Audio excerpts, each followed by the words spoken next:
Listen to me now.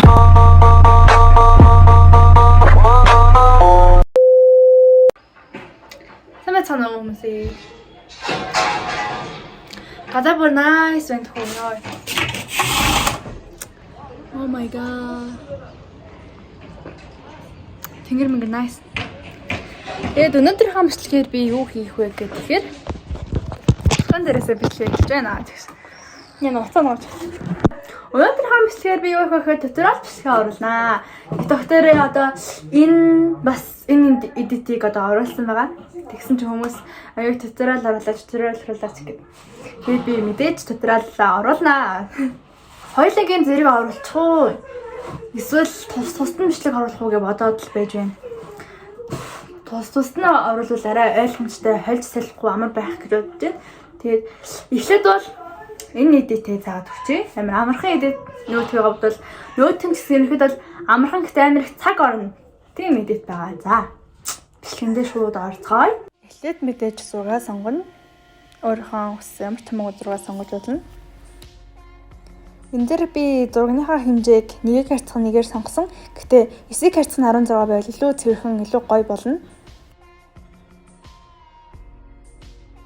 За дараа нь Canva руу очоод зурагтайгаа төстэй өнгөөр бэкграундаа өөрчилбөл илүү гоё харагдана. Тэгээд дараа нь зураг жижигсгэнэ.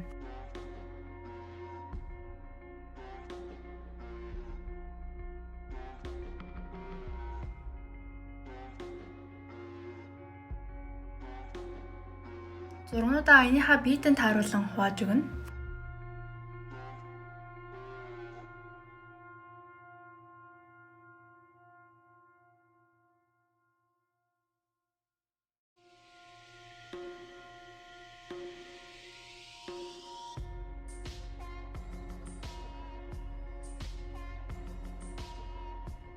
Модерн зургуудаа хэсэг хэсгээр нь томруулна.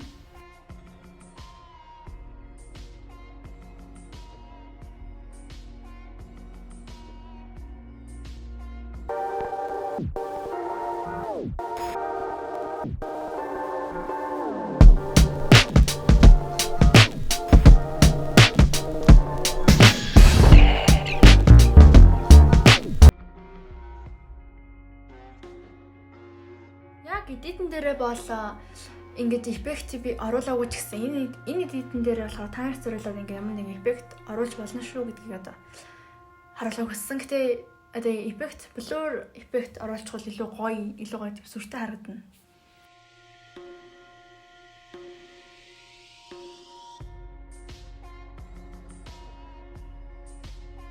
За энэ бүгдийг хийснийхэн дараа энэ эдитээ screen recorder-оор бичиж аваад тэгээд яг бичлэгээр нь бол эдитлэх гэхээр байгаа. Манай бичлэг гарч ирнэ гэсэн үг.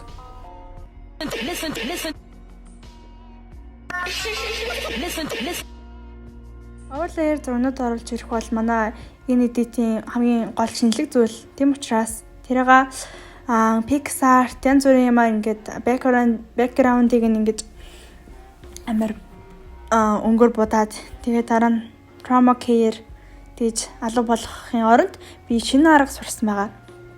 Тэр нь болохоор аюу амархан нэг сайт руу ороод тэгээд нэг background алга болгочих юм. Амар амархан. Нэг иймэрхүү аргаар алга болгочих нь гэж хэлжүүлнэ. Гэхдээ надад зураг маань байгаа учраас би саний зургийг оруулах шаардлагагүй.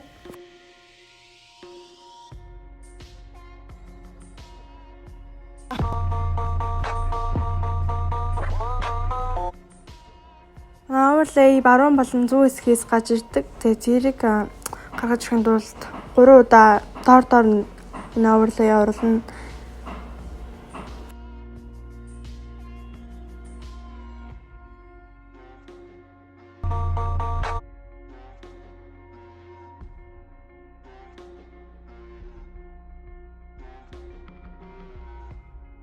Тэгэд сонгосон overlay зураг бүртээ keyframe нэмж өгнө. Эхний 2 overlay дээр болохоор эхнийх нь дунд нь тэгээд сүүлд нь харин 3 дахь keyframe арай нөгөө хоёроос урт overlay татна. Тэгээд яг эхнийхт нь хажууд нь нөгөө keyframe тавих хэрэгтэй. Тэгвэл яг доороос нөгөө хоёр зургаас төвлөж гарч ирнэ гэсэн үг.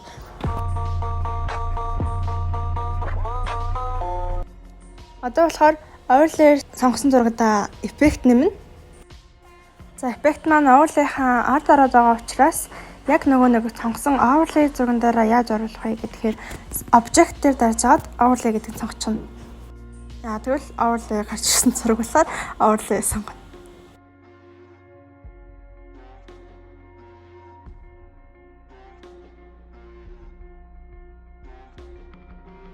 Яг сүүл хэсгээ жоохон гоё болгохын тулд бичлэгээ татаж аваад дахиад эдитлэн.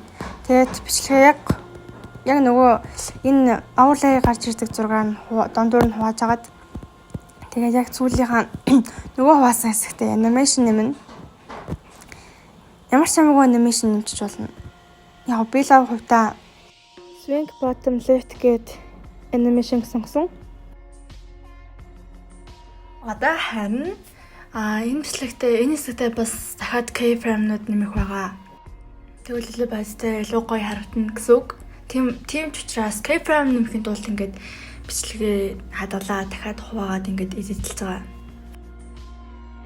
Би болохоор keyframe-нуудаа beat-нд нь тааруулаад дэвжүүлээд томруулаа тэгээд хөдөлгөөнд болгосон.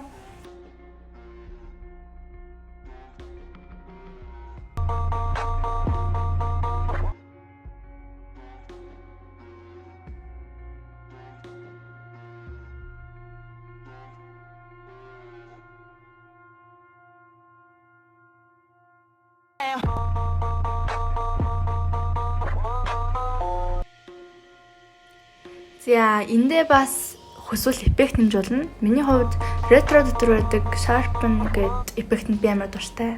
Амар гоё харагддаг. Listen to me now.